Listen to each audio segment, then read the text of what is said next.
A 17-year-old young woman who was popular on social media was murdered in Utica, New York. Her killer posted the images of her body online, and they soon went viral. Better send somebody to the mom's house to give her a heads up. I just started screaming, it's not her. It's not my daughter. It's not my daughter. I feel as though someone is tapping on your chest and pulling on your throat. You ruined my life. My household has been torn ever since you guys started doing this. If real world was like 4chan, where there's no rules, dude, we'd be living in chaos.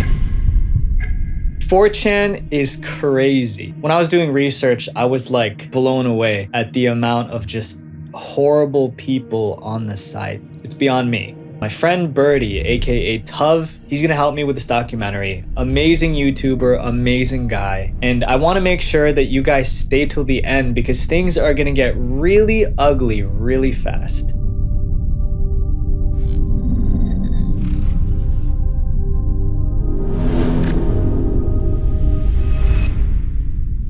"4chan has seen a lot of press, and most of it bad. It was blamed for leaked photos of celebrities, encouraged iPhone users to microwave their phones, but hey, at least it birthed the famous internet meme Rickroll. Most people view the internet as a great learning tool and also a source of entertainment. 4chan was a perfect example of that. Keyword was. What started as a home for anime enthusiasts turned into a place where antisocial, vulgar maniacs come together. The content found on this image board has been the center of many controversies, from its users threatening innocent people for fun to criminals confessing murders they committed. So how did 4chan come to this? It was started by a man named Christopher Poole in 2003, and at the time he was only 15 years old. His inspiration to create 4chan came because he found this website called Futaba Channel, which was a popular Japanese forum and image board. At the time, Christopher was into anime and found that this type of website was unlike anything he's ever seen before in the US. So I was into anime when I was 15, and I discovered this website, Futaba, and what really struck me about Futaba Channel is that on Western forums, it was really hard to find like lots of activity, and you could go on any Futaba board and you could just hit your refresh key and get a whole new slate of posts. So what Christopher did was he took Futaba's software and translated it into English, then posted it in an IRC channel, which is just basically instant messaging. That channel of 20 people, spread it, and it's all been word of mouth. And as of 2022, 4chan rose to the top 400 most visited websites in the world. Just like any other forum, 4chan is simply a place where users can post comments and share photos. There are different image boards for specific topics, and each board is assigned a name. For example, the anime board is called A board, and the video games board is called V board. Pretty straightforward, nothing out of the ordinary. So what makes this site so different from other online forums? Well, unlike Reddit and most other forums, what you post on 4chan is not permanent. Yeah, so the way the software works is that you can only have something like 160 threads that exist at any given time on a specific board. And for every new thread that's posted, an old one gets bumped off. And the reason for this is so that only the top posts get shown. If you post a picture that doesn't get any comments, it's permanently deleted. Christopher calls it survival of the fittest, where only the most trending posts stay up. But there's another reason why 4chan is unique: anonymity. Users never need to make an account. On almost all platforms, you need to create a username. Even on Reddit, people don't need to use their real identity, but you still have a form of accountability because they can see your history and even message you. But on 4chan, you're completely anonymous. This means that users can say and do virtually anything they want without risk. For a social network, that's weird. In fact, sociologists have spent time studying exactly how it works because this idea is unheard of. Anonymity does have its upsides. Humans are wired to identify people and build associations with them. We may look at someone from our school and think, oh, she lies a lot. Or we judge a coworker because he always sucks up to our manager. Anonymity is like pressing a reset button. It gives you a clean slate to act exactly how you want without having your actions attached to your name. It also allows you to express yourself. On 4chan, you can be who you are. And Christopher Poole explains that nowadays social media lacks privacy. We're sacrificing a lot of that, and I think in doing so, moving towards those things, we're losing something valuable. But let's not ignore the dangers of anonymity. You can be who you are, but sometimes it brings out the worst of who you are. Let's take, for example, street protests.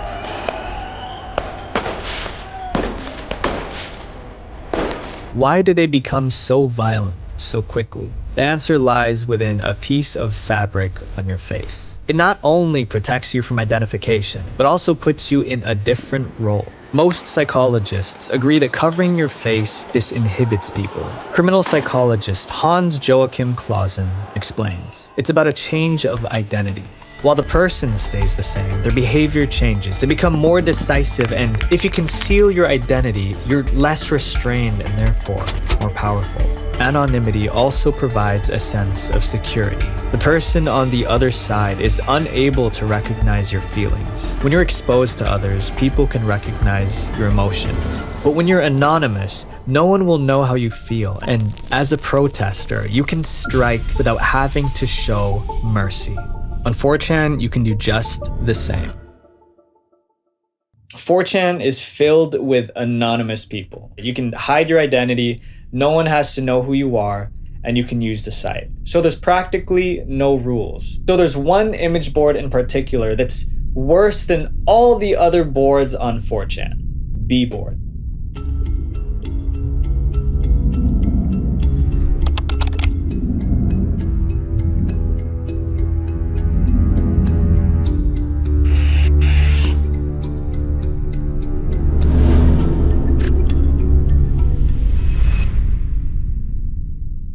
In order to move forward with this documentary, we need to start with the basics.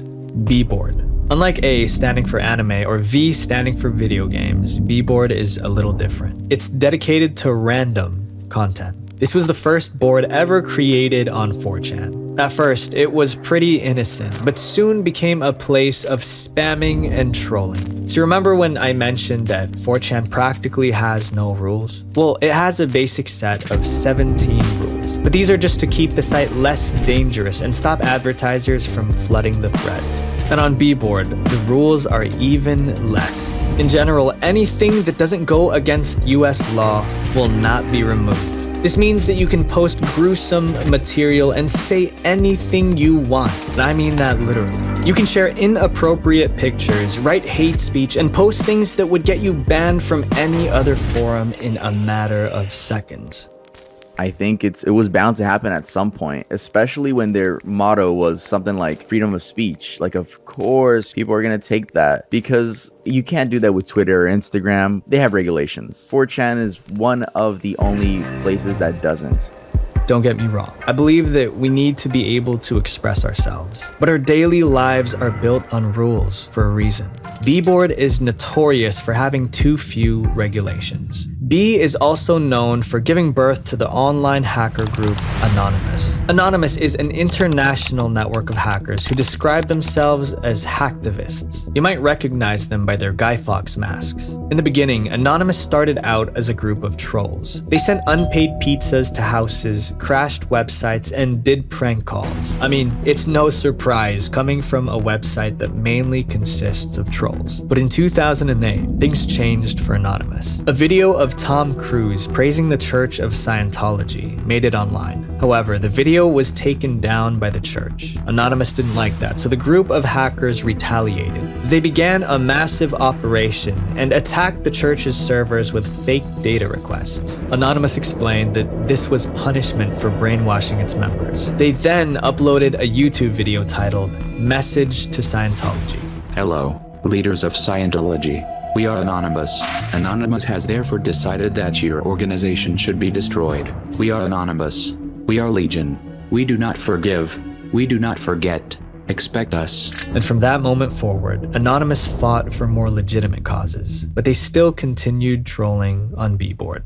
On 4chan, the trolling never stops. Once a year, Time magazine opens up a public poll to choose the most influential person for that year. Throughout Time magazine's history, the person of the year has always had a huge impact on the world. Until this incident. 4chan's B-board created a plan to make 4chan's founder Christopher Poole the person of the year. This 21-year-old went up against Kobe Bryant, Manny Pacquiao, and even Oprah. How could he possibly get more votes than them?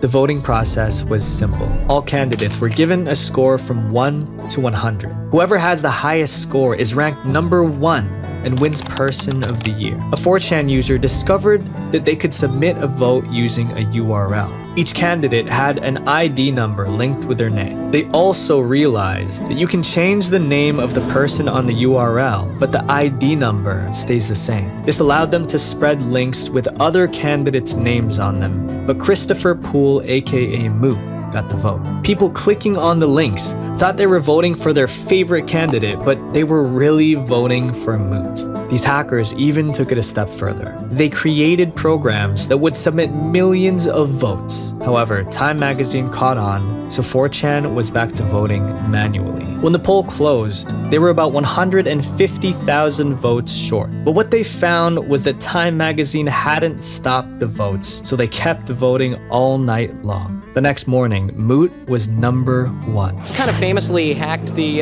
Time.com site and made yourself the winner of the online poll. Are you going to hack this event too? But that is not the most interesting part. They put the same amount of effort to manipulate not just Moot's ranking, but 21 other candidates too. The ranking spelled marble cake, also the game. B-board loves this stuff. In 2012, they intricately manipulated the polls again and named Kim Jong-un as Person of the Year, but this time with a hidden message that spelled KJU gas chambers. When B puts their mind to something, they can achieve impossible online feats. So why did I tell you this story? It's to make the point that 4chaners are not average people like you and me. They're smart, they actually work really hard, and when they set their mind to do something, they're gonna do it. And as you'll see in these next chapters, some are even psychopaths, and they literally find pleasure in inflicting pain.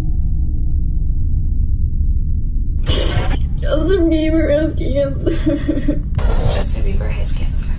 What are you gonna do about that?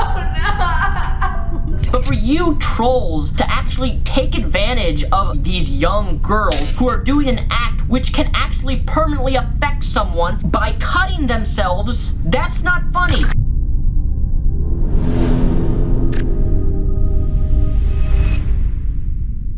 .4chan users love making jokes, and I have zero problem with harmless laughs. The site gave birth to lolcats, rage comics, and even Chocolate Rain. Chocolate Rain!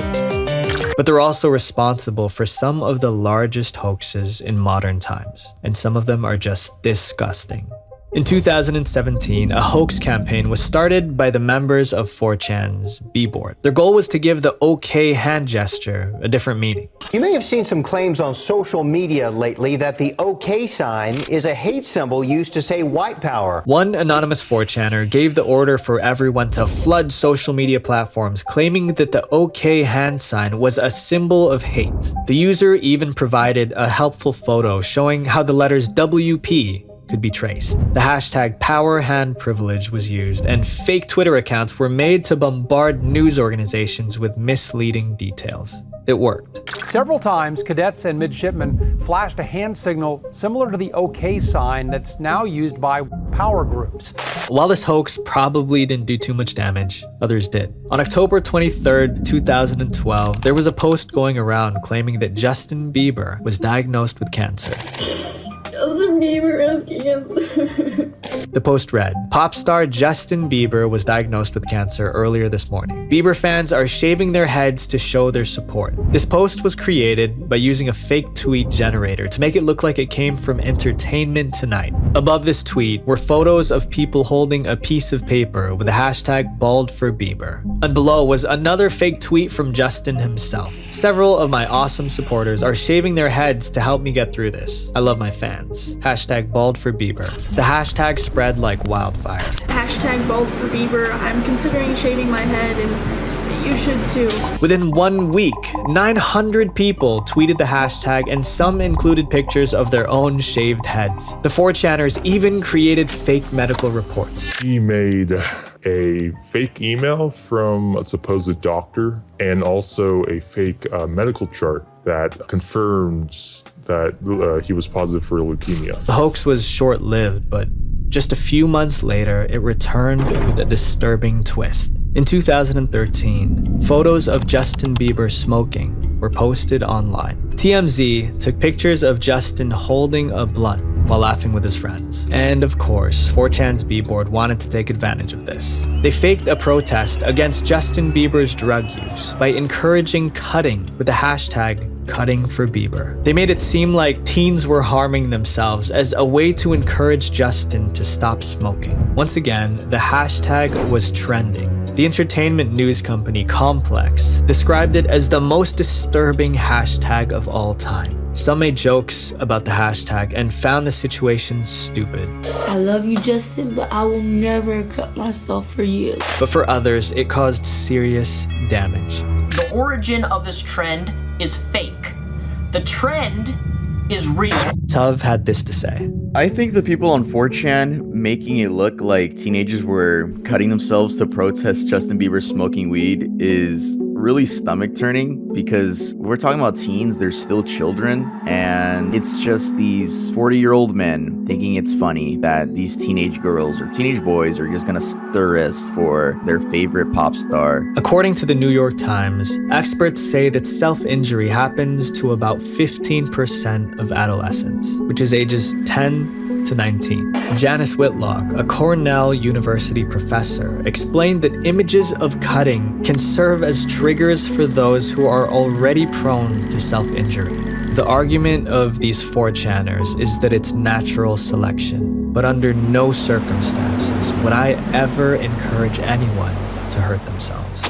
Some 4chaners are selfish. I mean, they literally go and ruin people's lives just so they can laugh about it. See, I don't understand that because I'm not that type of person. But the worst part, the thing that got me the most, was the fact that they go the extra mile to make that happen. BuzzFeed gave us an inside look at how they pulled off this hoax.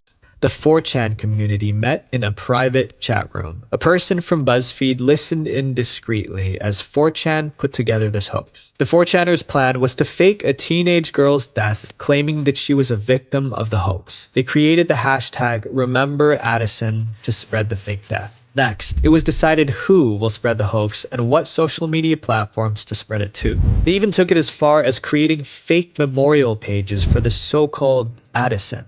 And for realism, a boy recorded himself speaking about Addison and uploaded it onto SoundCloud. I don't know what the fuck started this. I can't believe this stupid shit is happening. But Bieber, what the fuck are you doing? In a few hours, the hashtag #RememberAddison was trending. Obviously, the hoax was going to come to an end, but they had a plan for that too. They spent the same amount of effort strategizing on how to blame 9gag for the hoax. You might be thinking, why in the world would anyone spend all this time and energy just to mislead people?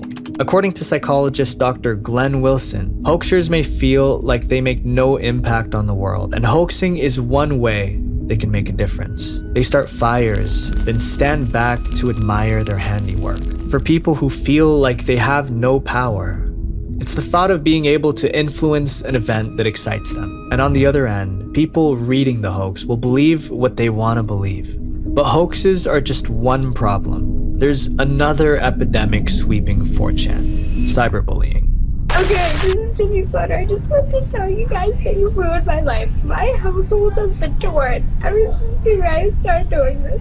I haven't been able to do anything. And if you come near my daughter, guess what? Consequences will never be the same. You lying bunch of Alright, so leading into this insane case, I think it's the perfect time to talk. So I've gotten sponsorship opportunities before, but I turned them down because they didn't benefit you guys. But because my goal is to help you guys stay safe online, one of the first steps is with a VPN. Nowadays, we don't just have computers. We have smartphones, smart fridges, home security cameras, and even Roombas. Robot vacuums. And every open internet connection is a chance for hackers to access your home if they know your IP address. A VPN encrypts your connection and hides your IP. And one of the most reliable VPN services today is Private Internet Access, with over 30 million downloads. They have a zero logs policy, which means that they never store any user data. What I like most is that they block malicious websites and trackers. If an attacker succeeds in tracking you, all they'll see is the VPN server's IP address, not yours. There's no risk to sign up because Private Internet Access gives you a 30-day money-back guarantee, and if you have any issues, they have a 24/7 live chat, so you could get all the help you need. If you use my link, you can get a crazy discount of 82% for the 2-year plan and 3 extra months for free for less than $3 a month. My friends, that's literally half the price of a drink from Starbucks. And for that price, you could use 1 subscription to protect 10 different devices, including phones, tablets, and smart TVs. Lastly, I can't stress this enough. We need to stay safe online, and it's about taking the first step. Click the link in the description to get Private Internet Access today.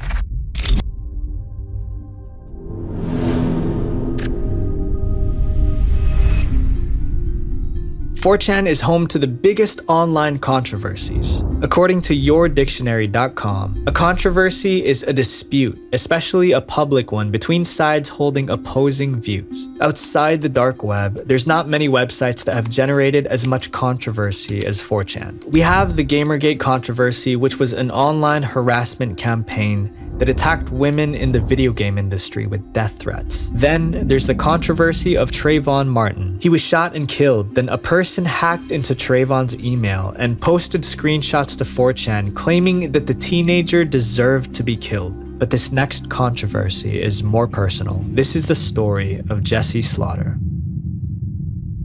On July 10th, 2010, a user from the Sticky Drama website posted an accusation. This user claimed that the singer Davy Vanity of the band Blood on the Dance Floor was having an illegal relationship with Jessica Leonhardt, aka Jesse Slaughter. Already having a bit of internet fame, Jesse posted a response to the accusation saying it was false, but in a pretty weird way. People, STFU, this is a very private matter and I'm dealing with it. My mom has read this and is talking to Davy on the phone right now. We're just friends. More people were insulting her post, so she created a YouTube video addressing them. Stop hating on me.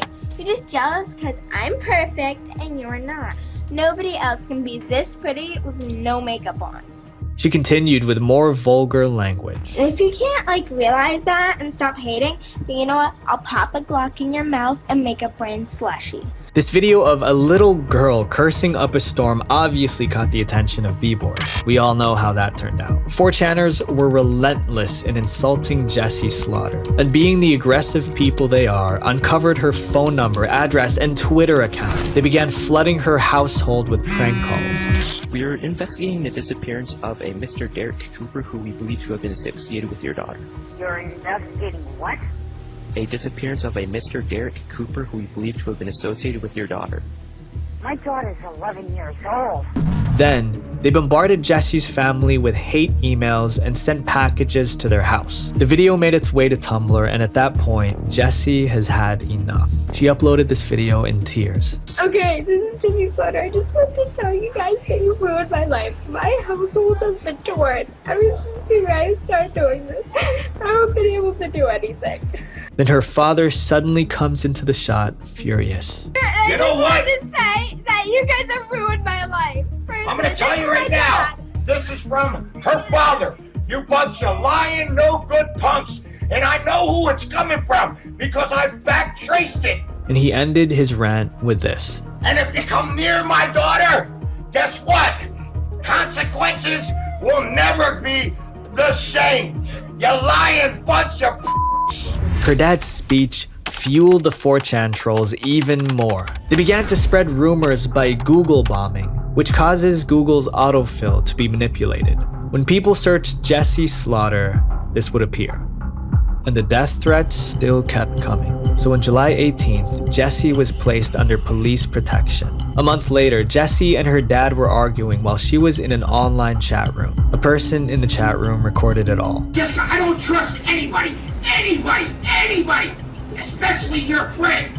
the dad began yelling even more. Every one of us! It's 12. Lie! Just when you think that the controversy has reached its peak, it got even worse. In 2011, Jesse's father was arrested for child abuse. According to an official report, the father explained that Jesse punched him in the mouth and he slapped her in retaliation. But later, he changed his story, saying that Jesse didn't punch him at all. The father was arrested but released on a $5,000 bond. As the years went by, Jesse's mental health declined. She appeared on Good Morning America talking about how cyberbullying changed her life. Now Jessie Slaughter, which is actually her screen name, is about to enter counseling. But these viral videos may just end up haunting her forever. 4chan knew that this show would give them attention, so they began to prepare for it by launching Operation Bipolar. The goal of this operation was to make the site appear family-friendly. The hackers made the Google search, 4chan is family-oriented, trending, and Bboard featured these list of rules. Many people confuse 4chan's B with a violent and raging personality. This simply isn't true. We are kind-hearted and never use profanity or violence. This seemed to mark the end of 4chan's trolling.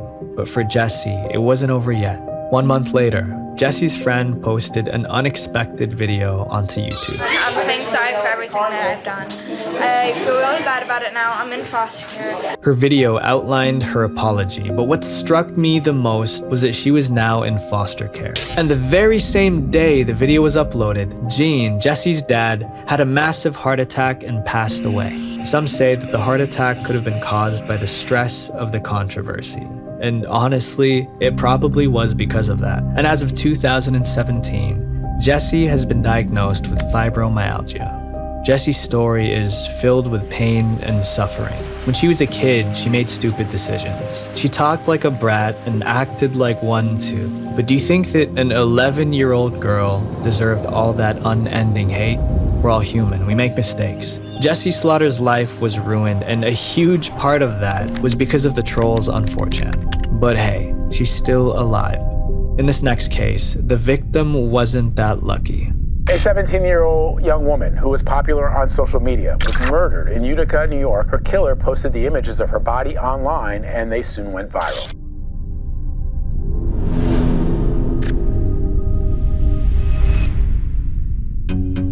4chan is notorious for having internet trolls, but the site also attracts criminals. In 2015, there was one incident where an anonymous user posted this message. Some of you guys are all right. Don't go to school tomorrow if you're in the Northwest. So long, space robots. And hours later, he went on a rampage. We heard a really loud pop next door. Hannah Miles was in writing class when a blast of gunfire from the next room sent panicked students rushing to the exits. A barrage of shots were fired, one right after another. We just started running for our life. Some 4chan users were even encouraging the shooter. I suggest you enter a classroom and tell people that you will take them as hostages. Make everyone get in one corner, then open fire. This crime is just one of many that 4chan played a role in. There's another recent case that you might be familiar with, the case of Bianca Devins. I used my friend Tuv's video as a reference. Bianca Devins was a 17-year-old girl living in New York. She felt like an outcast in real life, so she would visit social media sites like 4chan and Discord to make friends. However, these sites are filled with men, and being one of the few women, she gained a small following. Her reputation was built as an e-girl, which is short for electronic girl. It's a type of feminine alternative aesthetic between goth and plant mom. And because of this, she gained orbiters, guys who like to hang around attractive girls, but from a distance. Claire, one of Bianca's friends, shared their old conversations to HuffPost. Claire said that they bonded over experiences with old, abusive men on 4chan. They were both lonely, looking for friends, and of course, being on 4chan, they attracted men who wanted young, innocent girls to obsess over. As soon as the girls did anything to break that image, the spell was broken and the men would retaliate. Active on Instagram, Bianca started messaging one of her orbiters, 21-year-old Brandon Andrew Clark. After DMing back and forth for a while, their friendship grew. And on July 14th, 2019, Bianca and Brandon met in real life and went to a concert together. Little did Bianca know that this would be the worst decision she's ever made. At the concert, Bianca also met up with another online friend named Alex. Bianca and Brandon both seemed to be moving forward romantically. But that night, Brandon saw Bianca and Alex kissing. The rest of the concert seemed to play out normally. Teenagers just hanging out. Nothing out of the ordinary. After the concert, Bianca went to sleep in Brandon's car, and he ended her life. Later, the police department got a call from Brandon himself. My name is Brandon. The victim is Bianca Michelle Devins. I'm going to myself. When the police came to the scene, Brandon was trying to end his life too, but he failed and was rushed to the hospital. What's shocking was that before the police arrived, Brandon took a video of him committing the act and also took photos of Bianca lifeless. Then he uploaded a photo of her body onto Discord with the caption, "Sorry, you're gonna have to find someone else to orbit." Then he started posting on social media. Here comes hell. It's redemption, right? His Instagram bio was changed to 10/6/1997 to 7/14/2019. Just know that I feel no pain now. Bianca's lifeless photos were uploaded onto 4chan, and the responses sickened me. He saved untold number of young men being, by her, hero? His only mistake was only claiming one victim.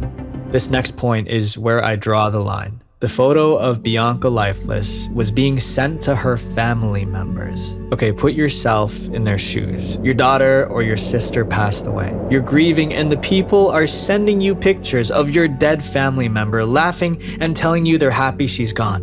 It's just disgusting. Tuv felt the same way. Honestly, at the time, I was shocked, and I was even more shocked doing proper research about it for my video, just finding out that people were sending that image to her family and that it hasn't stopped to this day. It's a different level. Bianca's mom even posted this. "I don't understand what these sick people get out of leaving vile comments on someone's page. Why don't they have better things to do with their lives?" That happened to me, and someone was sending pictures of my dead relative to me and like laughing. Dude, I'd need therapy for years. It's just evil. Of course, not all 4chaners are like this, but 4chan is a place that seems to welcome these people with psychopathic tendencies. I was reading an article on Stanford's website about the correlation between anonymity and crime. They found that criminal tendencies increase as anonymity increases. It inherently removes a person's associations with his or her actions. It allows conduct without consequence and therefore non-accountability. But when a person is fully identifiable, they can be punished. I was talking to Tuv on his thoughts about being anonymous online. You're not gonna learn. You're not gonna know wrong from right. That's gonna end up with a really morphed version of your society. If real world was like 4chan, where there's no rules, dude, we'd be living in chaos. At this point, I'm sure you know that anonymity can be dangerous. But of course, there's always two sides to everything. In 2009, Kenny Glenn posted a disturbing video. Dusty is the name that we've given to this cat. This young man posted a video of him abusing his cat on YouTube. The hackers on 4chan came together to take this man down. They analyzed the video in insane detail and were able to match up a MySpace account. Within 24 hours, they had his name, and within 48, he was arrested. In today's climate, and with the events happening globally, the hacker group Anonymous just hacked a crucial database that could potentially bring peace. I'm not going to go into detail, but you can look it up yourself. The purpose of this documentary is not to stop anyone from using 4chan, but to emphasize that we need to stay safe online. Tuv has some suggestions.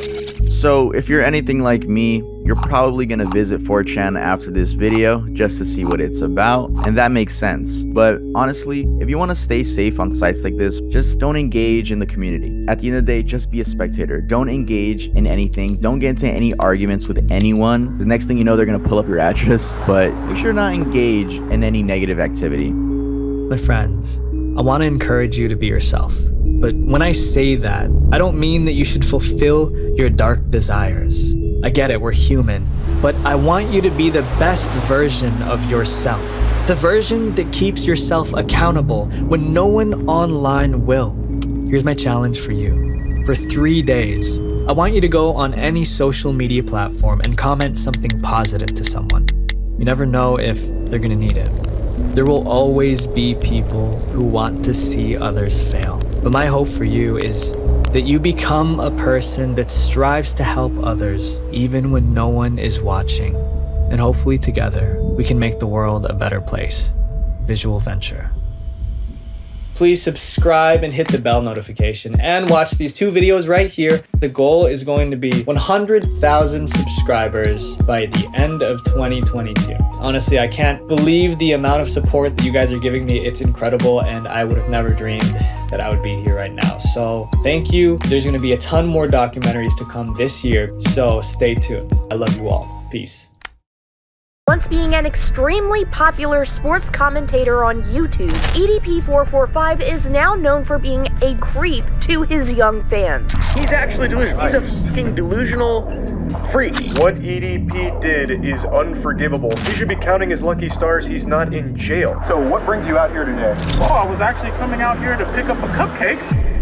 It's no secret that monsters are hiding among us, but some are hiding in plain sight, right in front of millions of people. EDP445 is one of them. EDP is a YouTuber with over 2 million subscribers who lost everything after he was caught trying to pick up a cupcake. But the story of EDP goes so much deeper than you think. There's more to the story than just him being exposed. From the memes that he created to his repeated comebacks, EDP's cancellation is unlike anything the internet has seen before. Make sure you guys stay till the end because we'll be exploring never before seen details on the EDP saga, and some are guaranteed to surprise you. So sit back, relax, and grab a cupcake because we're starting this wild story from the very beginning. The origin story. I'm gonna tell you how it is, and I'm gonna tell you how it goes. I told y'all before, I rap about food. I ran out of words. Before EDP445, there was only Bryant Moreland, the man behind the YouTube channel. Back in high school, Bryant was already known for his rowdy personality. In a Skype interview from 2012, he admitted kicking through a glass fish tank just to impress a girl. Because of this, Bryant ended up getting knee surgery and was in a wheelchair. After graduating high school, Bryant was unemployed, but instead of getting a job, he created his YouTube channel on June 13th, 2010. From that point on, Bryant became known to the world as Eat That P445. I come up with shit that's out of the ordinary, and I don't stick with boring ass lame names. At that time, EDP got into a pattern of uploading whatever he felt like. He uploaded rap videos, vlogs, even cooking videos. His content didn't have a clear direction, but EDP's brand finally began taking shape when he uploaded American football commentary. On November 16th, 2010, EDP uploaded the video 5928 Eagles Kill the Redskins, which became the first out of 1,000+ videos where he talked about the Philadelphia Eagles. Since then, he became known as one of the biggest Eagles fans. But EDP's personality was the thing that really set him apart. His videos were almost never edited. Everything he said was unfiltered, unlike a lot of big YouTubers today. Besides the Eagles, EDP would share a lot about his personal life, making YouTube his own personal diary. It was this unfiltered approach to YouTube that kept his fans coming back for more. Regardless of all this, EDP was still pretty much unknown. EDP445 was just another YouTube channel among millions of others. But 1 year later, EDP got his first big break as a YouTuber. In 2011, the Philadelphia Eagles were facing their longest losing streak since 1968. Their performance was so bad that the Philadelphia City paper even made a video to talk about it. This video gave EDP his first taste of mainstream exposure. Throughout the video, the Philadelphia City paper used clips of EDP crediting him as an independent football analyst. His reaction perfectly captured what it felt like to be an Eagles fan at the time. Even with the exposure from this video, EDP still had less than 10,000 subscribers by the end of 2012. But in 2013, something happened that would change the entire course of EDP's YouTube career. Feels good to be famous. On November 13th, 2013, EDP appeared in front of 1.8 million viewers on national TV. He was featured on Tosh.0, a TV series that aired on Comedy Central where he predicted the outcome of an NFL game. It wasn't long before EDP became a TV regular. And I turn to the NFL's official odds maker, Eat That 445. EDP regularly appeared as a guest on Tosh.0, and the constant exposure on national TV helped EDP's channel grow. On top of this, EDP kept posting on YouTube. Over the years, EDP's unfiltered approach got his channel banned multiple times and his videos demonetized, but he didn't care. And in 2015, EDP's carefree posting finally paid off. That year, the Philadelphia Eagles traded their player Sean McCoy. In response, EDP released an angry rant on YouTube, and this video exploded in popularity.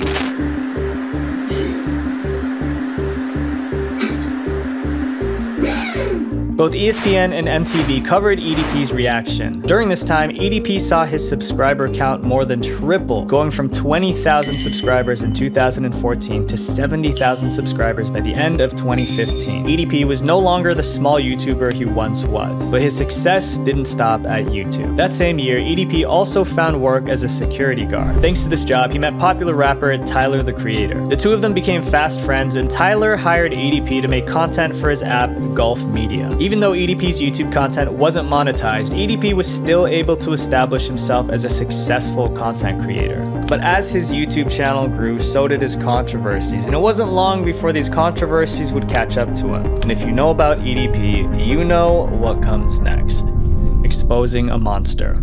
Before we talk about EDP's tragic downfall, I want to tell you guys about a tool that can help you learn more for less than half the price of a school textbook. Brilliant.org. I wasn't the brightest kid in school. I had to study twice as hard as the kid next to me just to pass my classes, because the method of a teacher speaking at me wasn't effective. But Brilliant is a completely different way of learning math, data science, and computer science because it's interactive. And interactive learning is 6 times more effective than passive learning, like listening to your teachers. We all learn at different speeds, and Brilliant's guided lessons let you explore concepts at your own pace. And if you get stuck on a problem, you have step-by-step guidance to guide you through it. I focused on the writing algebra course because I absolutely dreaded that class. But Brilliant made it easier for me to understand because the lessons are visual, so you can see step-by-step how the problems are solved. To try everything Brilliant has to offer free for a full 30 days, visit brilliant.org/visualventure. The first 200 of you guys will get 20% off Brilliant's annual premium subscription. Click the link to get started, and thank you to Brilliant for sponsoring this video. EDP's unapologetic nature was a magnet for drama. He was always testing the boundaries of YouTube's content guidelines and uploading videos that put his channel at risk. In 2017, YouTube suspended him for 2 weeks. When he came back, he officially changed his channel name from EatThatP445 to EDP445. But it wasn't just the platform that EDP had issues with. He also had drama with other YouTubers. His beef with Super Mario Logan got his channel banned again. But despite the controversies, EDP's growth was unstoppable. And on February 12th, 2020, he finally achieved what almost every YouTuber dreams of: 1 million subscribers. But this milestone wasn't without drama either, because YouTube refused to send EDP his gold play button.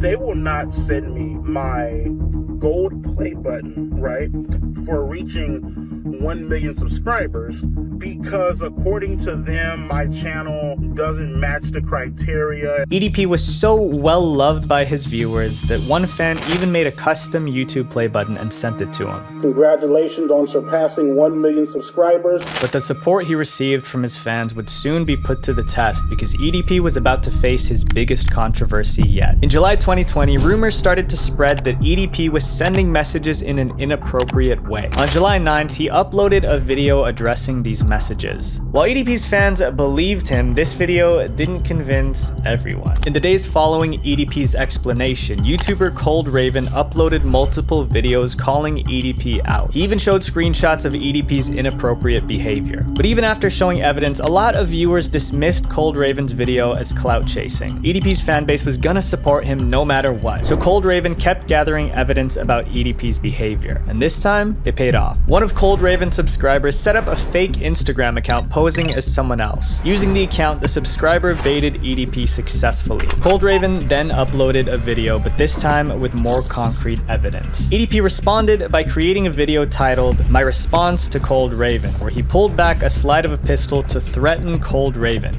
but EDP's threat didn't work. Things heated up when Keemstar from Drama Alert invited EDP and Cold Raven to his show. EDP didn't show up, but Cold Raven was happy to spread the word about EDP. With mountains of evidence stacked up against him, EDP was starting to crack. Cold Raven succeeded in getting EDP to show the world the kind of person who he really was. By the end of 2020, EDP was caught 8 times. He still kept uploading his usual content, but people beyond the NFL YouTube community started to take notice. It was a miracle that EDP wasn't canceled after months of evidence was brought to light. But miracles only last for so long, because in 2021, EDP was gonna lose everything. The infamous cupcake incident. Well, fist bump? I don't fist bump people like you, man. Okay, so... The cupcake incident was the moment that killed EDP's YouTube career. On April 18th, 2021, EDP was on his way to pick up a cupcake, but when he arrived at the meeting place, he was confronted by a vigilante group. When they confronted him, EDP used the excuse of picking up a cupcake. So what brings you out here today?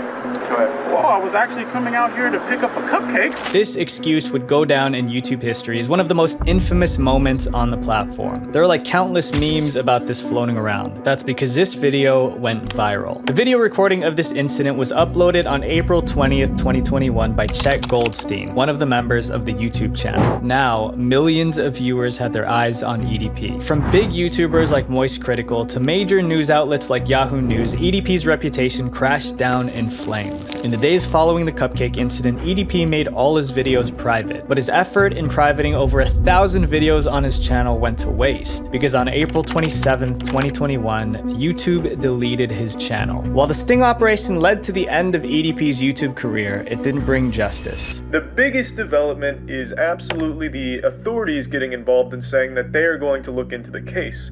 But they also acknowledge that it could be a bit difficult given that this is not a very well conducted investigation by people that are less than professional.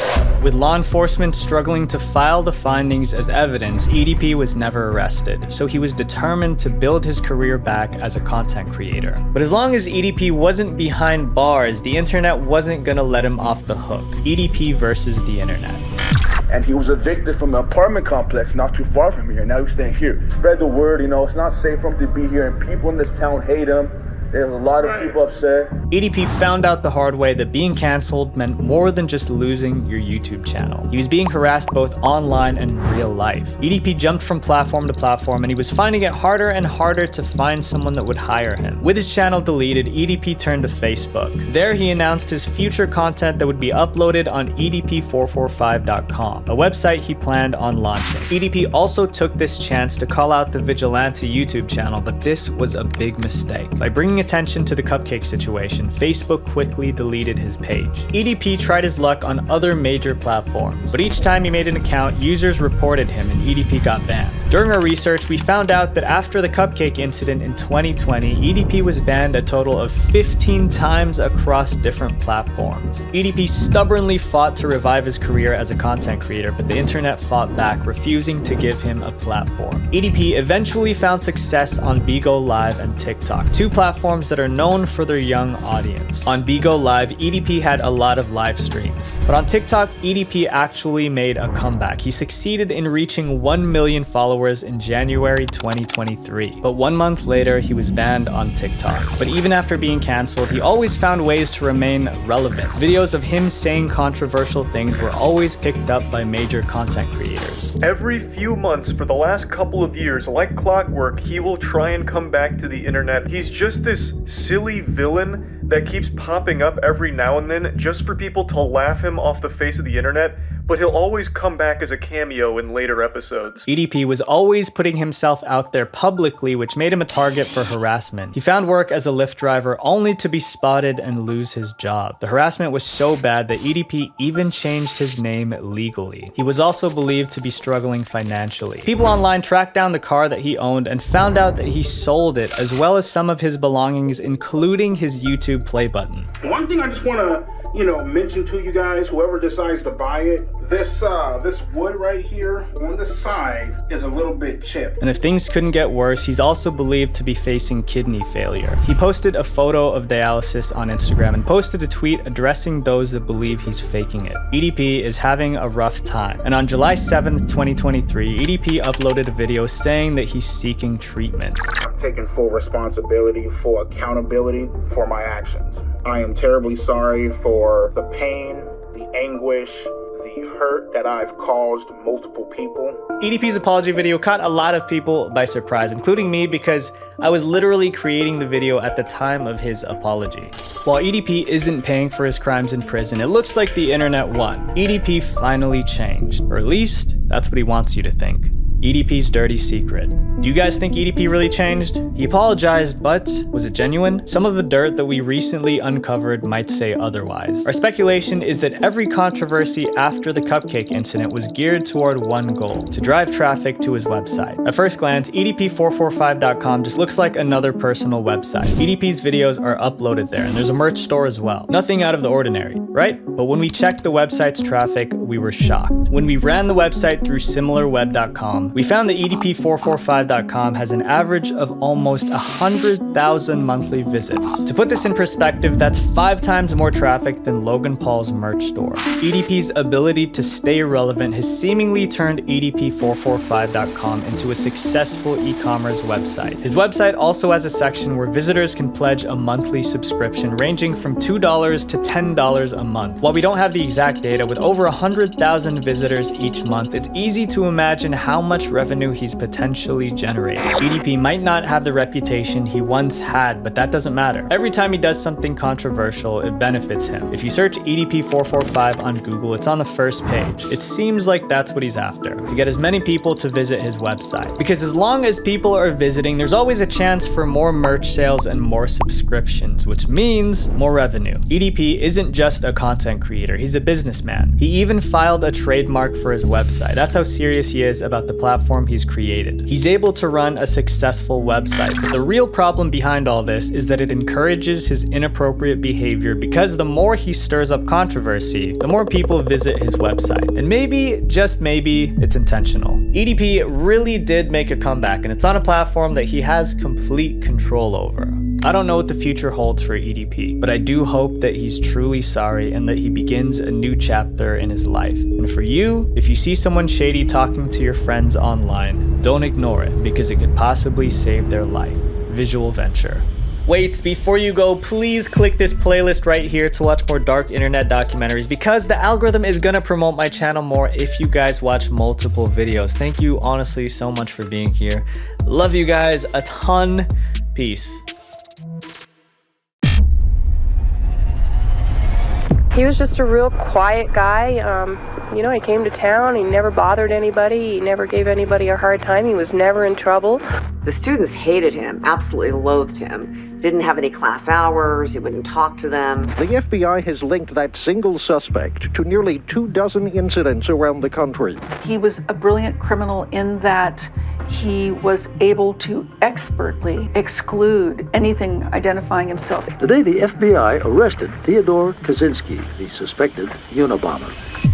When Ted Kaczynski was only 25, he became the youngest college professor at UC Berkeley. It should have been the start of a successful career. However, for Ted, it was the first step to becoming one of America's most notorious criminals. This is the surprising story of how a respected teacher ended up on the FBI's most wanted list. I'm Visual Venture, and you are awesome. The Strange Professor. Ted Kaczynski was dangerously smart. By the time he was 10, people were already calling him a genius. He took an IQ test at that time, and according to his report, scored between 160 and 170 points. That's the same IQ range as Albert Einstein and Stephen Hawking. School was a breeze for Ted. By 15, he was done with high school. By 20, he graduated from Harvard. And by 25, he had a PhD and cracked a math problem no one could figure out. He won an award for his dissertation and because he solved a theorem that had been thought unsolvable for decades by mathematicians. That's when UC Berkeley gave him a job as an assistant professor. On paper, his life looked perfect. But there was one problem. Ted hated being a teacher. He didn't like the job, he didn't like the students, and he definitely didn't like being around people. Even Ted's own brother noticed something was off. He said Ted didn't seem particularly proud of himself. At the time, no one thought much of it, but looking back, it was an early sign that something bad was coming. By all accounts, Ted was a terrible teacher. Students walked into his class expecting to learn from a genius. Instead, they got a grumpy professor who read straight from the textbook. The students hated him, absolutely loathed him. Didn't have any class hours, he wouldn't talk to them. By his second year at Berkeley, Ted stopped trying to fit in. He cut ties with colleagues, and he moved into a cabin miles away from campus. But there was a reason Ted hated his job and wanted to disappear. It wasn't just that he was shy or awkward. There was something bigger eating at him. He hated what technology was doing to the world. In Ted's eyes, technology wasn't making life better. It was ruining everything, and the more he thought about it, the angrier he got, until one day it pushed Ted to do something unthinkable. So the question was, why did this Einstein-level teacher have a problem with technology? The world is falling apart. Ted believed he was living in what he called an industrial society, a world where the goal was to produce as much as possible as fast as possible. And to do that, society relied heavily on technology. But there's a problem with this scenario. In Ted's eyes, people weren't in control anymore. Society was becoming too dependent on technology, and Ted couldn't stand it. He viewed technology as evil, as the evolution of technology as evil, and the technical class as perverting the human spirit. But hating technology wasn't enough. Ted wanted to escape. In 1969, only 2 years after being hired, Ted quit his job as a college professor. He wasn't able to negotiate the social world with other people. And so he grew convinced that he had to get away from people, away from society. For a while, Ted moved back in with his parents, but soon he bought a plot of land deep in the woods of Montana. Ted built a tiny cabin there, and he made sure it had no technology. No electricity, no running water, and just a wood-burning stove for warmth. It was just Ted alone with nature. For a while, he was at peace. He spent his days foraging for food, reading old books, and riding into town on a bicycle. But in the middle of nowhere, his hatred for technology didn't fade. In 1971, Ted wrote a 23-page essay laying out exactly how he thought technology was ruining the world. He said the more people trusted machines, the less control they had over their own lives. The only way to save the world was to stop the advancement of technology. He mailed the essay to his family. This was the first time Ted shared his dark thoughts openly. He began to write very hostile, angry, resentful letters to our parents. I had a hard time understanding where the resentment came from. Then after years of hiding deep in the woods, Ted's quiet life was destroyed. The same technology he hated came crashing into his life, and it finally sent him over the edge. In 1975, developers moved into Montana. They cut down trees, built roads, and put up new houses. The wilderness Ted loved was disappearing. Planes started flying overhead. He noticed motorcyclists riding through the forest and disturbing the nature that he was glorying in. One day, Ted hiked to his favorite spot, a rocky ridge by a waterfall, but everything was gone. Bulldozers flattened the ridge, and a road now ran straight through it. Ted described this as the moment he snapped. His exact words were, "You just can't imagine how upset I was." It was from that point on that I decided rather than trying to acquire further wilderness skills, I would work on getting back at the system. Revenge. The revenge begins.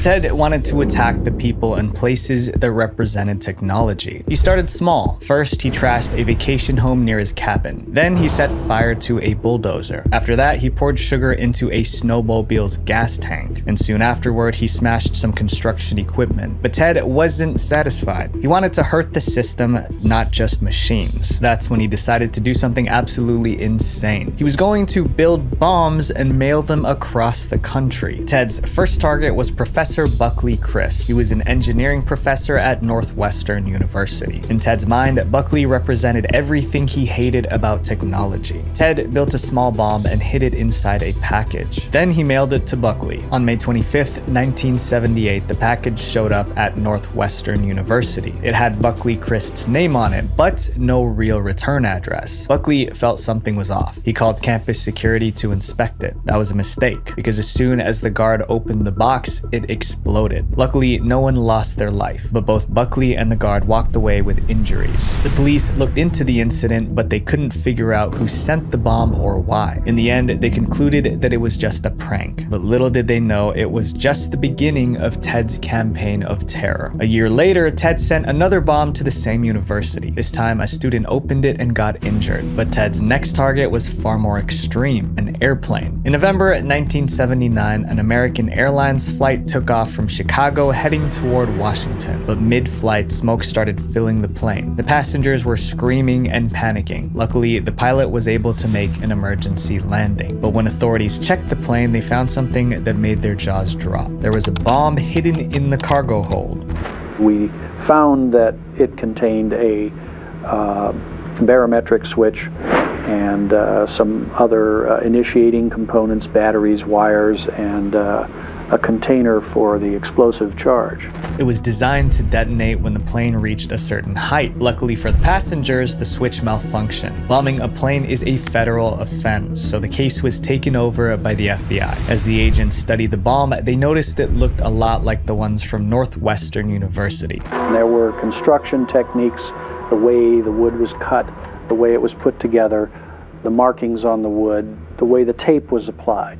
That's when the FBI realized they were dealing with a serial bomber, a domestic terrorist. They gave him a name, the Unabomber, short for the University and Airline Bomber. Unfortunately for the FBI, they had no fingerprints on the bomb, no witnesses, and no leads. But they did find one strange clue. The initials FC were put in these to be found, clearly protected in such a way that they would survive the blast. At first, they thought FC might be a secret code or initials for a radical group, but after months of investigation, they discovered the truth. It meant nothing. Ted placed the initials there to throw investigators off his trail. Meanwhile, his attacks continued. For the next 6 years, Ted did a lot of damage. In 1980, he mailed a bomb to an airline boss in Illinois. In 1981, he sent one to the University of Utah. Then in 1982, he mailed 2 more, one to Vanderbilt University and one to UC Berkeley, where he used to work. Almost every time, people were injured, but no one lost their life. Ted paused the packages for 2 years, but in 1985, he returned with a bang. That year alone, he mailed 3 packages, hurting even more people. Each attack made the news. Soon, ordinary people were scared to open their mail, just in case it contained a bomb. The FBI couldn't calm people down because after years, they still had no real leads. He was a brilliant criminal in that he was able to expertly exclude anything identifying himself. So far, no one had lost their life because of the Unabomber, but that was about to change. In December 1985, a wooden box was left outside a computer store in California. When the shop owner went to inspect it, it exploded. Unfortunately, he didn't survive. For the first time, the Unabomber had taken a life, and now the FBI was desperate. Then 2 years later, they finally caught a break. On February 20th, 1987, Ted went to drop off another bomb, this time at a computer store in Salt Lake City. But while he was planning the bomb, the store's secretary spotted him through the window. He was wearing a hoodie and dark sunglasses, trying to hide his face. At the time, she didn't think much of it, but an hour later, the package exploded, injuring the store owner. When the police showed up, the secretary told them about the man she saw. Based on her description, they created this sketch. For the first time, the FBI had an idea of what the Unabomber might look like, and they broadcasted the sketch on practically every TV station in the country. Luckily for Ted, the sketch wasn't enough to identify him, but Ted knew they were getting closer, and it scared him. A new beginning. For 6 years, the Unabomber went silent. There were no attacks. The FBI started to think he was gone forever. But they were wrong. Ted only stopped because the police sketch rattled him. By 1993, his confidence returned, so he struck again. Ted's new target was Dr. Charles Epstein, a scientist at the University of San Francisco. On June 22nd, 1993, Dr. Epstein received a padded envelope in the mail. When he opened it, the package exploded. Just 2 days later, Ted struck again. This time, time, the package was addressed to Dr. David Gelernter, a renowned computer scientist at Yale. As soon as Gelernter opened it, it detonated. Both attacks made headlines. Everyone knew the Unabomber was back. In 1994, Ted took it even further. During a 5-month period, he mailed 2 more packages. 2 people lost their lives. But Ted didn't want it to seem like random attacks. He wanted everyone to understand why he was doing this. So he decided to send a message to the entire world. In June 1995, Ted mailed a 35,000-word essay to major newspapers, including the New York Times and the Washington Post. Attached to the essay was a chilling ultimatum: publish my essay and I will stop the bombings. He wanted them to consider publishing that essay, and if they did, he would make an agreement to cease committing acts. It wasn't an easy decision. On one hand, the newspapers didn't want to publish and spread the Unabomber's ideology, but if they refused, more lives could be at risk. So on September 19th, 1995, the Washington Post published Ted's essay. They called it the Unabomber Manifesto, but the official title was Industrial Society and Its Future. It was all there today, all 35,000 words of the Unabomber's message to America. In the essay, Ted explained why he thought technology was destroying the world. He said society was so dependent on technology that humans were mere cogs in the social machine. He even warned that one day technology would alter human DNA. His purpose was to wake people up to the dangers of technology. At the end of his essay, Ted called for a revolution. He wanted society to rise up and destroy technology. In his mind, he wasn't a terrorist. He was saving the world. The essay sparked debate. Some thought he was a genius. Others dismissed it as nonsense. But for the FBI, it was a potential breakthrough. Millions of Americans were reading the manifesto, and the FBI hoped someone would finally recognize the Unabomber's ideas or writing style. It was recognizable. Somebody in reading this, we hoped, would read it and say, I remember that guy. He was sat next to me in class. And that's exactly what happened. One person recognized the writing style immediately. It was Ted's younger brother, David. Can't hide from a family. When David first read the Unabomber Manifesto, it reminded him of Ted's old letters. David mentioned it to his wife, and together they began poring through Ted's old letters, searching for similarities. In one letter, Ted called himself a cool-headed logician. That exact phrase showed up in paragraph 18 of the Unabomber Manifesto, and there were even more similarities. There were phrases that appeared in the manifesto that were unusual, spellings that appeared that were unusual, and David recognized him. In one paragraph, the Unabomber referred to the popular saying, "You can't have your cake and eat it too," but the wording was off. Ted wrote, "You can't eat your cake and have it too." When David checked Ted's letter, he saw the exact same line, "You can't eat your cake and have it too." Still, David was in denial, until he found one final piece of evidence. David found an essay Ted sent him in 1971. It had the same tone, the same ideas, and even the same phrases as the manifesto. At that moment, David knew his brother was the Unabomber. In February 1996, David made the hardest decision of his life. He decided to turn his brother in. David gave the FBI Ted's 1971 essay. Linguistic experts compared it to the manifesto and found over 160 matching phrases and patterns. It was very clear to us, many of us in the task force, that the similarities were more than coincidental. Finally, 17 years after the first bombing, the FBI had a real suspect. On April 3rd, 1996, the FBI made their move. At 5 a.m., agents set up command posts near Ted's remote cabin. 2 agents disguised as forest officers knocked on Ted's door. They pretended to ask for directions. As soon as Ted turned his back, they grabbed him. He looked just absolutely disheveled. He looked like he was covered with soot. The agents that had grabbed his arms to restrain him had soot on their hands. With Ted in handcuffs, the FBI turned their attention to his cabin. Inside, they found a live bomb ready to be mailed, handwritten notes about his attacks, the hooded sweatshirt and sunglasses from the police sketch, and the manual typewriter used to type the Unabomber Manifesto. The case was closed. Ted Kaczynski, the Unabomber, was finally caught. But for the people of Lincoln, Montana, it didn't make sense. They've known Ted for years. He was their gentle, harmless harmless neighbor. He was just a real quiet guy. You know, he came to town, he never bothered anybody, he never gave anybody a hard time, he was never in trouble. Catching the Unabomber was one of the longest, most expensive manhunts in FBI history. So what would happen to Ted when he got in front of a judge? The trial.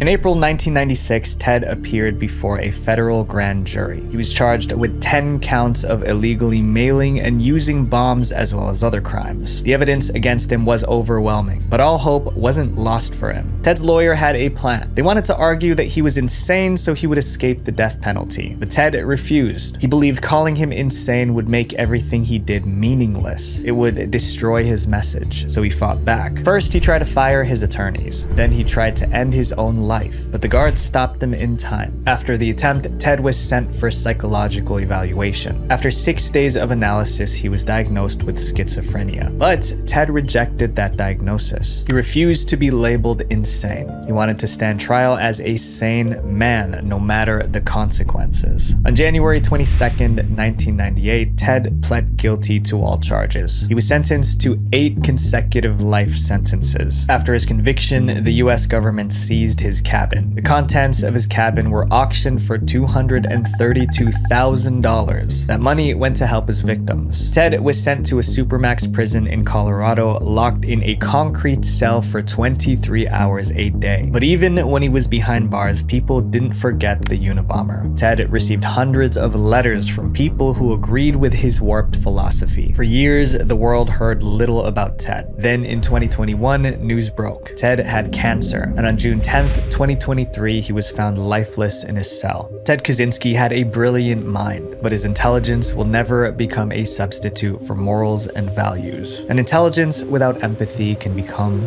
destruction. Visual Venture. If you guys like this video, check out my video on how a Boy Scout turned into a $1.2 billion drug lord right here. And then subscribe here. Thank you guys for everything. Peace. Because at the end of the day, I think my biggest problem with this game comes down to purpose. And that is there is no purpose to Genshin Impact. My dad got a credit card deal of 20,000 Singaporean dollars, thanks to his daughter spending it all on Genshin Impact. I've gone so far as get an email about someone pretending that they have cancer, or even one of their children has cancer. Someone said, "My child has cancer. Their only wish is to get Ganyu." That's just someone faking it, trying to get a character. To sum it up, Genshin is an amazing game that I can't recommend to anyone. Exploring a vast world for the first time is a magical experience for a lot of gamers. But for these open world games, it's not just the size of their maps that's huge, it's the cost to make them. While making their own open world role-playing game, the game company called Hoyoverse made a huge gamble. They spent over $100 million to develop Genshin Impact, only to make it free to play. Genshin Impact is among the most expensive video games to be developed of all time. So if it failed, it might be the end of Hoyoverse. What made this gamble even riskier was that before this, Hoyoverse only ever made mobile games. But Genshin Impact was being made for mobile and major gaming platforms. But the gamble paid off. In just 2 years since its launch, Genshin Impact made $4 billion. Its achievement was unlike anything the gaming world has seen before. But getting to this level of success wasn't always a smooth road. Before we start, I hope you guys have an absolutely beautiful day. So today we'll be looking at the insane world of Genshin Impact and the craziness of its community. The dangers of Genshin in real life. On September 28th, 2020, Genshin Impact was released, quickly rising to the top of every known ranking, downloads, revenue, awards. But in order to stay at the top, the game had to keep things fresh. Hoyoverse wasn't just looking to make a splash in the gaming scene, but beyond it as well. So on March 8th, 2021, Genshin Impact teamed up with KFC in China for the game's first ever collaboration. Genshin Impact characters dressed up for the occasion, promoting KFC combo meals that came with in-game rewards. During this time, players who bought a special KFC combo meal could redeem an in-game item called the Wings of Feasting. There was no other way of getting this item, so Chinese players went to their local KFC outlets in droves. The event was so successful that it became dangerous. With players overcrowding the KFC stores and a threat to public safety, police needed to get involved and shut down KFC establishments. Many camped outside of KFC stores just to be in the front of the line. In the end, getting the police involved was the right choice because the stores were so crowded, people started to commit crimes like stealing character display stands from the store.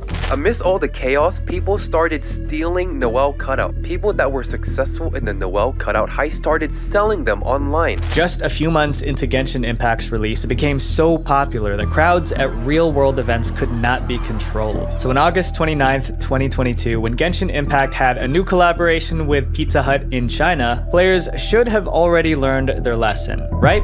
Is that true that cops actually shutting down Genshin Impact collaboration event with Pizza Hut? That was the case. Once again, history repeated itself. Genshin Impact players crowded around the Pizza Hut stores, becoming a danger to themselves and the people around them. Police had to shut down some of the Pizza Hut joints for the same reason as last time: public safety. Even in Genshin Impact events outside of China, there was always new players causing problems. There was a girl in the Philippines who stole a cardboard cutout of Klee in the Hoyo Fest Cafe collab last December. She openly admitted to stealing it. But stealing is nothing compared to some of the horrible things some event attendees have done. 200 people had to evacuate a Genshin Impact event in Seoul, Korea, after someone tweeted that they would set off a homemade explosive there. The actions of these Genshin Impact players don't reflect the entire community as a whole, but this is what happens occasionally when a lot of players gather together in real life. Thankfully, from these in-person events, we couldn't find any reports of people ending up with lasting consequences. But that's only the beginning of what crazy Genshin Impact fans are capable of, because as you continue watching this video, some of these stories will make you question just how far they can really go.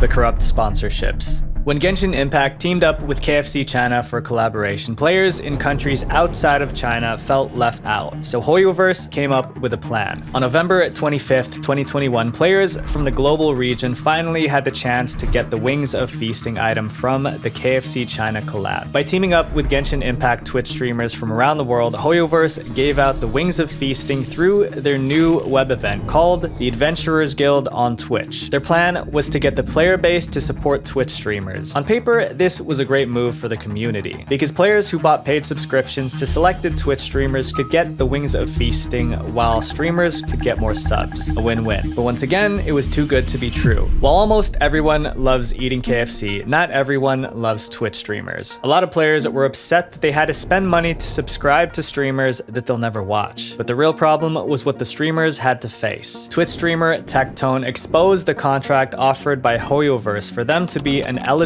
streamer for this event. It's a 2-week exclusivity contract, which means you can only stream Genshin Impact for 2 weeks, no other games. And here's the thing for payment: $0. On top of not being paid, Twitch streamers were not allowed to accept other sponsorships or talk negatively about Genshin Impact. Other creators also spoke up against Hoyoverse's contract, resurfacing the community's anger toward the company. But amidst the backlash Hoyoverse was facing, innocent content creators were caught in the crossfire. Genshin Impact players flooded Twitter to attack any content creators who accepted the contract, threatening to unsubscribe from them.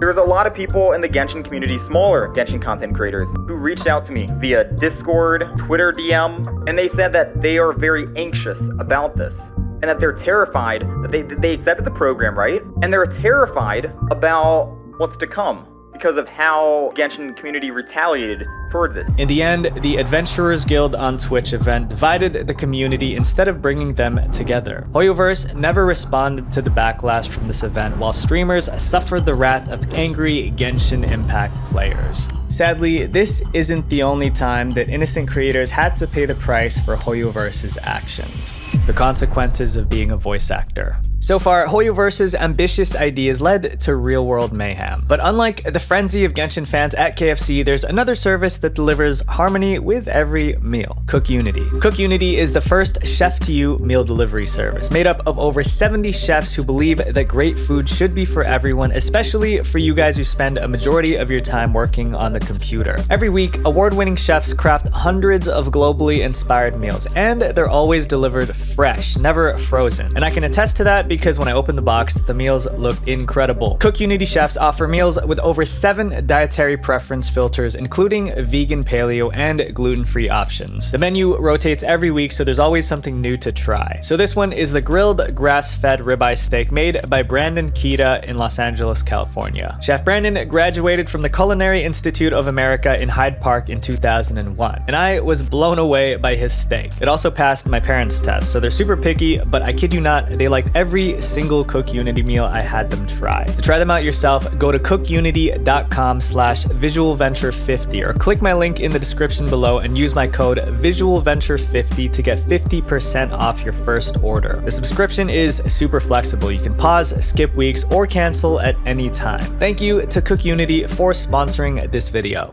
This is Anjali. Anjali got into voice acting in their teens. Like a lot of voice actors, Anjali's career started out with minor roles in different films and games. In 2021, Anjali auditioned for Genshin Impact and became the voice of a few NPCs in the game. But as Genshin Impact grew with more updates, so too did Anjali's career. Anjali kept auditioning for more roles in the game and eventually landed the opportunity to voice Dori, a character for Genshin Impact's Sumeru expansion. What originally felt like a dream come true, Anjali soon discovered that it would turn into a nightmare. What was supposed to be a new character's exciting announcement ended up to be a mob of upset players over the casting of Dori. The new map drew strong inspiration from South Asian and Middle Eastern cultures, leading some players to accuse Hoyoverse of engaging in cultural appropriation. Anjali faced criticism merely for providing the voice of one of the characters. After announcing that they were the voice of Dori, Anjali received inappropriate messages from angry players. At first, Anjali ignored these messages by blocking them, but as the hate grew, they had to turn off DMs. Anjali's story is just one of the many incidents where the Genshin Impact community directed their hate towards the voice actors. Zach Aguilar, the voice of Ether in Genshin Impact, called out players over the repeated harassment the voice actors got on Twitter after he hosted an official Genshin Impact livestream. The poor treatment Genshin Impact voice actors get from the community isn't exclusive to the English dub. Gui Niang, who voiced Kokomi in the Chinese dub of Genshin Impact, had to restrict her livestream because players were unhappy about the character she voiced. Some losers, some actual degenerates, went out of their way to harass the voice actress, the Chinese voice actress for the character, and end up having her shut down harassment on her live stream. Even though all the complaints come from a vocal minority, it paints a bad picture for the entire Genshin Impact community. This ruins the experience for not only people who aren't toxic, but also voice actors themselves. They'll see what's been happening to voice actors throughout the years, and they won't want to voice act in Genshin Impact simply because they don't want to get attacked and harassed by a community when they've done nothing wrong. In the end, Genshin Impact players attacking voice actors is just a symptom of a major problem brewing between the community and Hoyoverse, the company behind the game. In our next chapter, you'll find out just how far Hoyoverse goes to control the content in the game. The bubble diaper situation. On August 16th, 2023, Genshin Impact Update 4.0 added the new region of Fontaine to the game. While the community welcomed the new content with open arms, there was one feature that players found to be very annoying. When you swim underwater in the game, it causes a bubble effect to appear around their character's hips. The effect was noticeable and started to grab the attention of the Genshin Impact community. This effect was known as the bubble diaper. Many claim that its intention was to cover up the rear end of characters, and a lot of players found this to be distracting. And this ain't just on the female characters, no, this is on the male characters too. Fully dressed, well dressed, not showing anything male characters. Unlike Western games, Genshin Impact has greater restrictions as a Chinese video game. While Hoyoverse has to follow the rules set by the Chinese Communist Party, their attempt to cover up in Genshin Impact appears to be a lot worse compared to other Chinese video games. With China's video game regulations growing stricter in recent years, players outside of China are worried that they'd also get hit with more rounds of cover-up similar to the bubble diaper incident. But it isn't just graphics. Players realized that their words were being censored too. It censors tank. I wonder why. Tank? It actually does! The censorship wasn't just limited to words like Taiwan and Hong Kong. Even words that are important for in-game communication, like enemies, can't be seen. This list only appears to be growing. A study conducted on 200 different Chinese mobile games revealed over 180,000 blacklisted keywords. However, what truly aggravates the community goes beyond the in-game censorship. It's the persistent feeling that their concerns are constantly overlooked. Genshin Impact's Discord is notorious for silencing players, making it difficult for them to voice their opinions when it comes to problems about the game. Because Hoyoverse hardly addresses the community's complaints, players often use this lack of communication to justify their actions, such as bullying innocent parties, as we've seen with voice actors. But some problems would be bad for Hoyoverse to ignore, because there was one incident that left hundreds of players with a permanently damaged game. The hack that destroyed the game. Even though Genshin Impact is mainly a single-player experience, it does have co-op features. Players have the option to enter their friend's world, where they can assist with various tasks like tackling in-game quests and challenges for some engaging gameplay. It's all about shared fun, until August 2023. In what turned into a bleak chapter of Genshin Impact's story, teaming up in co-op mode suddenly became the one thing that you really didn't want to do if you cared about your account. During this period, Chinese players panicked. They realized that in-game objects like treasure chests were permanently missing. Some of these in-game objects were important for story progression, and without them, they couldn't explore the rest of the game. The cause of these disappearing objects could be tied to one playable character, Kaveh. Some players used a third-party software to hack Kaveh, giving him an ability to permanently delete almost anything from the game, even NPCs, which erupted chaos between players. Chinese and English-speaking players alike took to online platforms, warning everyone not to enable the co-op feature. Once a Kaveh hacker deletes your game files, it's gone for good. Not even reinstalling Genshin Impact would bring it back. So on the Chinese servers, videos have been going around showing Kaveh deleting stuff like chests, statues, NPCs, etc. While it looks hilarious, repairing or reinstalling your game doesn't fix it. But even with video clips circulating online, some Genshin Impact players thought that the Kaveh hack was fake. One player even recorded footage of them deleting objects with Nahida, a different character, only to admit later that it was fake. With so much conflicting information spreading around, nobody knew for sure if the Kaveh hack was real or fake, except Hoyoverse. On August 28th, 2023, Genshin Impact's official Reddit account made a post revealing that the Kaveh hack was indeed real. And just a week after videos of the hack circulated online, Hoyoverse quickly fixed the hack. Thankfully, players who were affected by the hack had their accounts restored to normal. Hoyoverse also banned the hackers and are pursuing legal action against them. While we aren't sure what happened to the hackers, it's likely that they'll be punished pretty severely. Lawsuits aren't to be taken lightly, especially with Hoyoverse, because in this next situation, getting sued by Hoyoverse is comparable to being caught as an enemy spy. The $70,000 fine. We already learned in the previous chapter that Genshin Impact is mainly a single-player experience with limited co-op features, but some players in the community take it far more seriously than multiplayer games. Major updates usually add new characters, so players want to know if it's worth spending premium in-game currency to unlock them. That's why a large portion of the community would do everything they can to find out what's happening in the next update. One of these people is Xing He, a Chinese Genshin Impact player. In January 2022, he got access to the Genshin Impact version 2.5 private beta test. After signing an NDA, Xing He was able to experience all the new features ahead of regular players. Wanting to share his new discoveries, Xing recorded his gameplay and shared it to his friend, but that was a terrible decision that cost him everything. His friend shared the gameplay online, breaching the NDA that Xing signed. Hoyoverse tracked down the source of the footage right back to Xing He and sued him for 500,000 Chinese yuan, or about $70,000 US.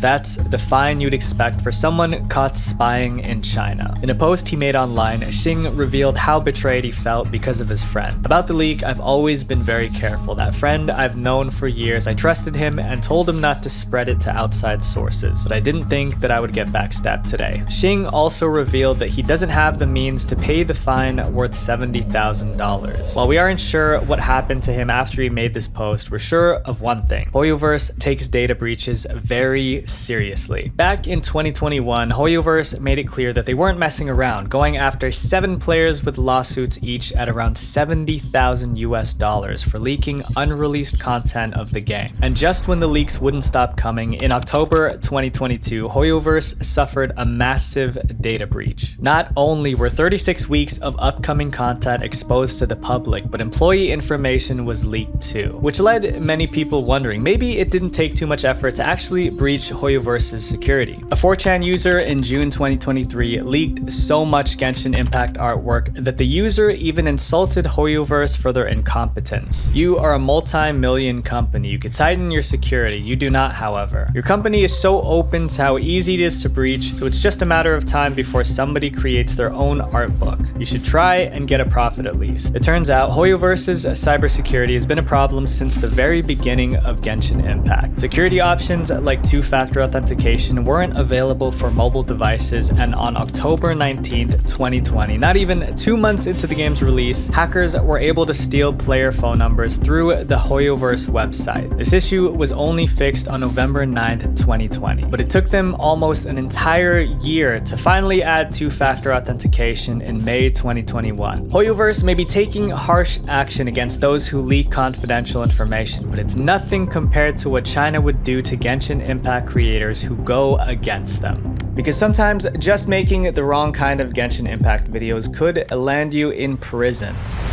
10 years in prison over Genshin Impact.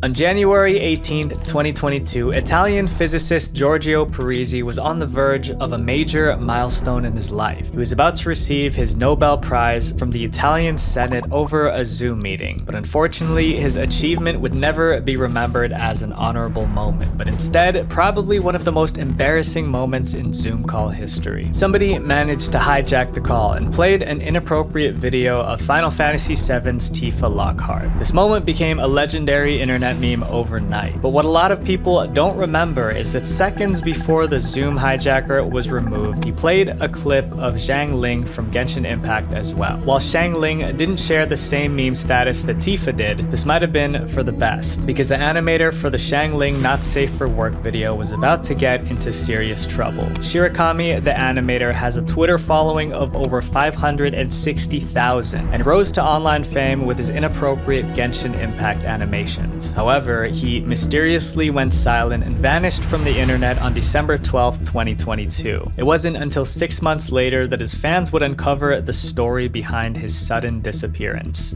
In July 2023, Shirakami was arrested in China for violating censorship laws. He could potentially face up to 10 years in prison for distributing and profiting off of inappropriate material. His Patreon raked in over 1,830,000 Chinese yuan, or about $250,000 US, which Chinese authorities deemed as unlawful. Shirakami's arrest struck fear in the community of Chinese NSFW creators. Some of them even deleted their accounts, afraid that they would end up the same way. Shirakami's story serves as a reminder that working on the wrong kind of Genshin Impact content could get you in trouble. But even if you're innocent, just working for Genshin Impact can be a problem.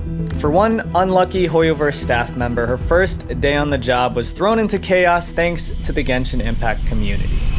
The worst job ever. We've already revealed earlier in this video that Hoyoverse is infamous for not responding to their player base. But what if you had the power to change that? Janice rose to the opportunity to do just that. After 5 years of working at Bandai Namco Entertainment Asia as their social media and PR manager, Janice made a major career move. On September 28, 2021, she joined Hoyoverse as their new global PR manager. But on the first day of her job, Janice had to deal with gaming's worst PR disaster of all time, Genshin Impact's first anniversary event. For the Genshin Impact community, the anniversary event was the final straw that broke the camel's back. Throughout the year, Hoyoverse responded with silence whenever the community aired their frustrations toward earlier updates. So when the anniversary event was revealed and it offered players little to no changes, they were more upset than ever. Whenever the servers go down for maintenance, players are given an average of 300 Primo Gems as a form of compensation. you are getting more Primo Gems here compared to the rewards of the game's 1-year anniversary. The anniversary offered 100 Primo Gems, the game's premium currency, if they took part in the social media event. Clearly, this wasn't even given freely in-game, and it's not what the community wanted. Once again, HoYoverse ignored the player base's disappointment toward the anniversary, but this time the players fought back. Janice suddenly found herself dealing with the biggest protest in Genshin history. From 4.6 stars on the Google Play Store to 1.9 stars, Genshin Impact was getting review bombed. I mean, good grief, look at all the negative reviews they've had over this anniversary event, and that's the crazy thing about it, it's so absurd. But it didn't stop there. Not only were players giving 1-star reviews to HoYoverse's other games, but even random apps like Google Classroom were left with angry reviews putting the blame on Genshin Impact. On platforms like Discord, mods were dealing with criticism of the anniversary event, which made the community push even further by spamming the Discord server, flooding every channel with stickers. Janice wasn't just forced to clean up the mess from this anniversary event, it was the aftermath of HoYoverse's lack of communication throughout the year. As one Redditor puts it, it's not the lack of rewards, it's the silence. Genshin Impact's community really crossed the line when Janice, on the first day of her job, became a target for the players as well. Comments on the article congratulating Janice for joining HoYoverse had to be locked due to all the negative comments. Even the article itself was removed. In the end, the backlash was too much for HoYoverse to handle. The company gave in and broke the silence, promising more rewards for the players. But at this point, it was too late. The community felt like these new rewards weren't given out for the anniversary, but were given out for damage control. Because of her experience at HoYoverse, Janice left the company. For many, working at a big game studio like HoYoverse can be seen as a badge of honor. But for Janice, it doesn't seem like she associates herself with the company, having removed any mention of it from her LinkedIn profile. Even after leaving HoYoverse, the awful things that Janice had to deal with as their PR manager seemed to have caused her to take a break from the gaming industry. But the horrible messages she received from the community are nothing compared to the cruel acts capable of some Genshin Impact players, because a few of them would even take lives just for this game. A diehard fan's dreadful behavior. In our last chapter, you saw what happened when a company was completely out of touch with its players. This time, we're exploring a different angle, when players lose their grip on reality. On July 28, 2023, a Reddit user named Snoo2612 made a controversial post on the Genshin Impact subreddit. The post talked about the toxic side of the Chinese Genshin Impact community, especially toward one playable character, Wanderer. The user explained how these fans went beyond the game, targeting not just fans of Wanderer, but also the character's voice actor, Lu Yin, during a live event. But it didn't stop there. Wanderer haters even went as far as doxing the writers behind the character. They reported Wanderer to the authorities for being a depiction of a war criminal. Unfortunately for them, both of these attempts ended up failing. When that didn't work, they crossed a serious line on a messaging app called Telegram, where one person shared very upsetting videos involving cats. So I can't go into full detail on YouTube, but since they were associated with Wanderer's in-game cat form,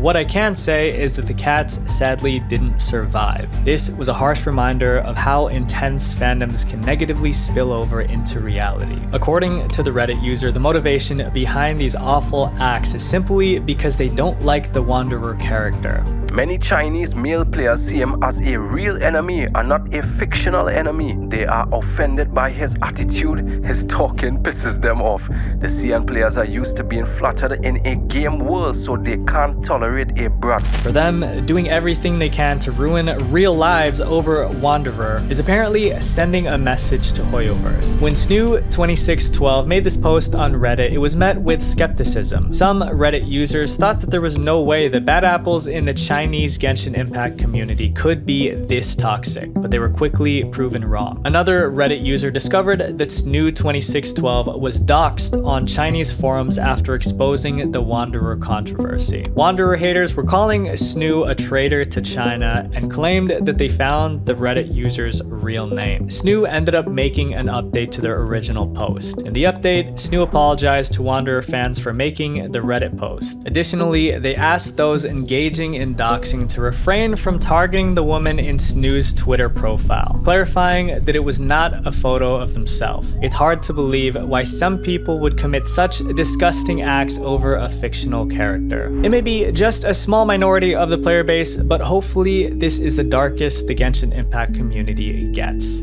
Video games are meant to be fun. There might be some things that we're not happy about, but there's never any justification to hurt others. Our voices matter, but we have to communicate them in the same way we'd want others to listen to us, because two wrongs don't make a right. Visual Venture.